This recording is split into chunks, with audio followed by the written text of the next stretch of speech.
Today we're going to be talking about 8 things that you want to avoid doing at a football tryout or a 7-on-7 tryout. Now at a football tryout, you guys, obviously we were trying to impress a coaching staff. It's a 7-on-7 tryout. You were trying to impress a staff enough to be able to make the team. And a great way to get on a coach's good side is to make eye contact while they are speaking. So that's the first mistake you want to avoid, is looking at the floor and not looking a coach in the eye or looking off over here while he's talking to you. Now, I catch myself doing this as well. Like if I'm, in a situation, like I'll be taking like an MMA type of class and a coach will be explaining something to me and I'm trying to really listen to what they're saying, but I'm not looking at him. I don't necessarily know that that's coming off as disrespectful, but it is. So if you're one of those athletes, you need to make that effort to, hey, coach is talking to me, I'm looking at him exactly in his eyes, I'm trying to focus on what he is saying, and then I'm applying it the next rep. But if you're looking down or looking away, that coach might take it as a sign of disrespect, even if you're not trying to be disrespectful. That's just the way it comes off. So first thing you want to avoid is not making eye contact when a coach is speaking. Now the next thing you want to avoid is being scared of taking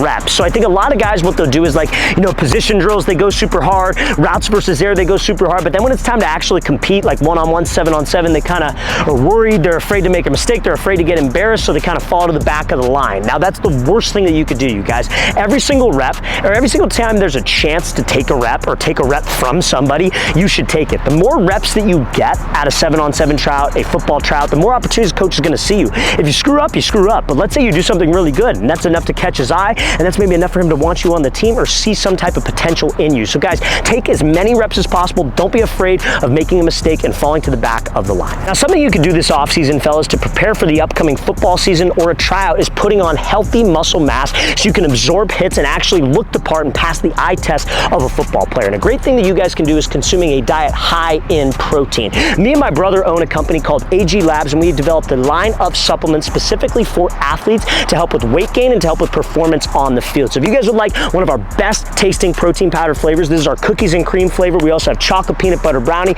cinnamon snickerdoodle, the works. Check out that very first link in the description below, fellas, and use the promo code FIRST25, FIRST25 at checkout, and you get 25% off one of our protein powders. Guys, you want to try to consume 1 gram of protein per pound of body weight. Now, if you're like 150, 160 pounds, that's tough to do every day without having some type of protein powder or protein drink. So again, guys, very first link in that description below if you want to put on healthy muscle mass this offseason. Now, the next thing you want to avoid as an athlete at a tryout is making the same mistake twice. I think so many athletes are, like they'll make a mistake, like they have that attitude, I'm not afraid to make a mistake, I'm going to go as hard as I can, and they screw up on something, coach tells them what to do, and then they repeat the exact same type of mistake. And it's probably not on purpose, but you're not actually receiving the coaching from a coach. Being a coachable athlete is one of the best ways to stand out because coaches understand, take it from me, I am a coach, you guys. The best way to get a coach to like you is do what he says. 100,000%, because you got to understand from a coaching perspective, how many times we tell an athlete to do something and then they don't do it.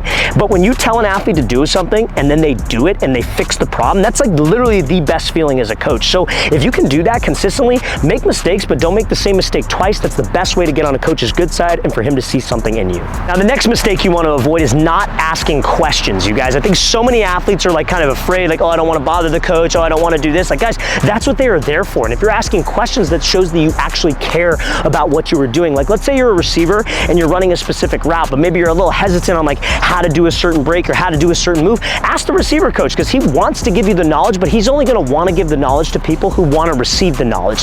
Again, guys, coaches tell athletes things over and over and over again. It goes in one ear, out the other ear. But if a coach is talking about something and you have questions about it, hey, how can I do this better? How can I do that better?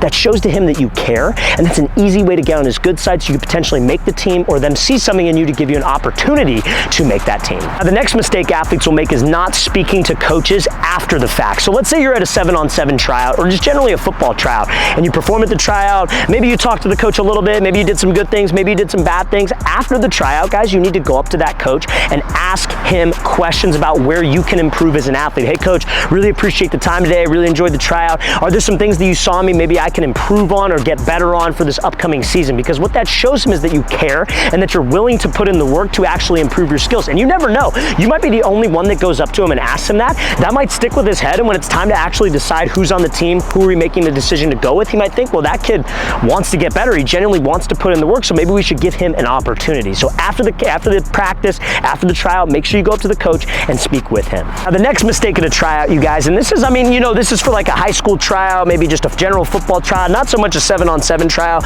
but showing that you are tired and out of shape is one of the worst things that you could do. Even if you are dead tired, fellas, like I'm talking the most tired that you've ever been, you shouldn't be sitting there with your hands on your knees looking down, taking a knee, hands above your head. You should just be, if you're doing sprints, if you're doing some type of conditioning, you need to just take it. You need to just have your hands by your side, in through your nose, out through your mouth, find some type of breathing routine that can kind of get yourself back to being like grounded and, you know, like relaxed, if you will. But if you're that dude who's just like hands on your head or hands on your knees, showing that you're super tired, that's going to show the coach that you're out of shape and that you maybe have not put in the amount of work that you should be putting in the off season to be in good shape for that upcoming football year. Now again, I know some of you might be saying, well, I do put in the work, I do condition, it's just really hard. Okay, don't show it. You never want to show, you never want to give a bad impression, you never want to have a bad first impression to a coach, especially in a tryout environment. Now fellas, if you're watching this and you are a high school football player or an 8th grade football player, the best way to get started in the recruiting process, being able to get the attention of a college coach, is by making a social media account on X, formerly known as Twitter, and then reaching out to college coaches on that platform with your film, asking them about different camps they have coming up, really just building a network with them. So if you guys would like a list of over 500 different college coaches and their Twitter accounts that you could easily contact, interact with, follow, all that, check out that second link in the description below for our new website called First Down Coaching. We have a list, like I said, guys, of over 500 different college coaches and a list of over 100 different college camps that will be worth your time that you can attend this offseason. So again, guys, second link in that description below. Now, the next mistake athletes will make at a tryout is being too friendly, or I guess you could say nice, to their friends. So like if you're a receiver and let's say you're friends with like 4 or 5 other receivers on the team and you're being real passive about the amount of reps that you're getting, you're just like, oh yeah, you can take it, I'll get the next one, yada yada. That's a mistake, you guys. Like honestly, like how bad do you want to be on that team? Like yes, they're your friends, but as like guys, like if you're a girl watching this flag football, maybe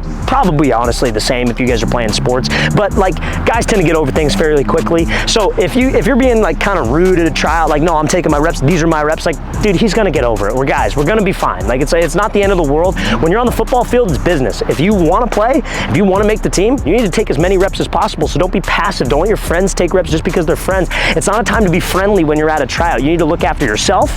Then when you guys are all teammates, yeah, you could look after your teammates maybe a little bit more, but it's about you at a tryout and standing out to a coach and impressing a coach. So take as many reps as possible and don't be that passive friend that lets everybody go ahead of them. The last mistake, you guys, is probably honestly the one that I feel every single athlete will make in a tryout setting, is hesitating. Like you've done the work. Like let's say, you know, like today, like when I'm filming this is like a Monday, right? It's Monday.